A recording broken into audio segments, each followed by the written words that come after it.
Hi everyone, welcome back to BetMeADate. Today I'm going to be talking a little bit about how to do a dating self-assessment. How do you look back on your dating life and take stock of things? What went well? What hasn't? Where can you fix things? Subscribe to BetMeADate for more on dating challenges and fears that can be tough to overcome in today's dating world. I'm Dr. Aviva Gaskill. I'm a clinical psychologist, and I've helped dozens of patients overcome fears and challenges like those that come up within dating. So what is a dating self-assessment? A dating self-assessment is when you take stock or inventory of your dating life, your past dating life, what worked, what didn't work, what's to keep, what you should get rid of. So my very first tip is ask trusted friends and family for feedback. If there are people in your life who know you, who you trust, you should really ask them, what has worked in my past relationships? What hasn't? What are some patterns that you notice with my dating? The next step is something that you do all by yourself. I want you to take a paper or an Excel spreadsheet, something like that. I want you to write down all the names of people that you have dated in your past relationships. Let's say the last 5 to 10 people. I want you to write down all the things that worked about that relationship and all the things that didn't work. And so you're just gonna have like almost an inventory. And then I want you to look for patterns. What are some similarities and differences that you see between those people? What are some times where you did sort of the polar opposite of what you did before? If you haven't been in a relationship, I want you to look back at your last 5 or 10 romantic contacts with people, whether it was saying hello to someone in person that you were interested in, trying to flirt with someone. It could be messaging someone on your dating app. And I want you to do the same thing. I want you to write down any similarities and differences in a spreadsheet.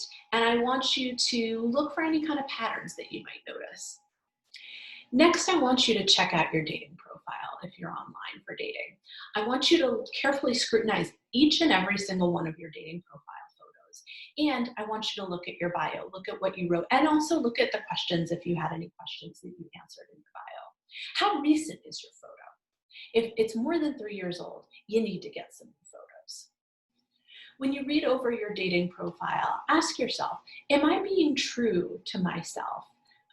Is this representing who I really am? Am I being overly honest or overly obnoxious or pushy maybe about some aspects of my personality? Like I'm obsessed with a certain type of animal, or being overly explicit or sexual in your dating profile, things like that. I want you to be careful with these things in particular because they can look to other people like you're only interested in yourself.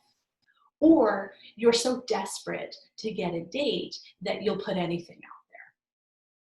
Or you're terrified to put something out there because you're so desperate to get a date. Now this next question gets really tricky considering COVID is happening right now. It's still the pandemic, and basically a lot of people are going back into quarantine and back into lockdown. But my next question is, are you only trying to meet people online? Or are you only trying to meet people in person? Yes, while some of us do better in one arena than another, if you're only trying to meet people in one place or another, you're probably doing yourself a disservice. Stick around for more of my tips on how to create a dating self-inventory or dating self-assessment. My next question for you is, have you ever told yourself, I'm too busy to meet someone right now? That's something that a lot of people use it as an excuse. And I'm planning to do an episode on that shortly. But it's something that comes up for a lot of folks. And it's a big standout and a big red flag about your own dating life. The next step I want you to take is I want you to write down all of the things that you want and need in a relationship. You can separate those out. One column could be wants and one column could be needs. But I want you to write this stuff down. Forget about past relationships, forget about that kind of thing. I just want you to write down, what do I want in a relationship and what do I need? When you're clear about this with yourself, you're going to be clearer about it with other people too. And I'll say that people really respect when you can be clear about what you want and need in a relationship. Nobody likes to be with someone who really has no sense of that. It's not very attractive and it doesn't feel very confident. My final question, quandary, thing for you to take a look at is, are you still open to meeting someone?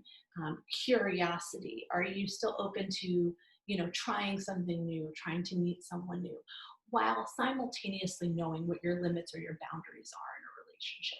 I think it's really important to be able to be curious, and at the same time, if something doesn't feel right, to not feel like you have to push yourself beyond your limits.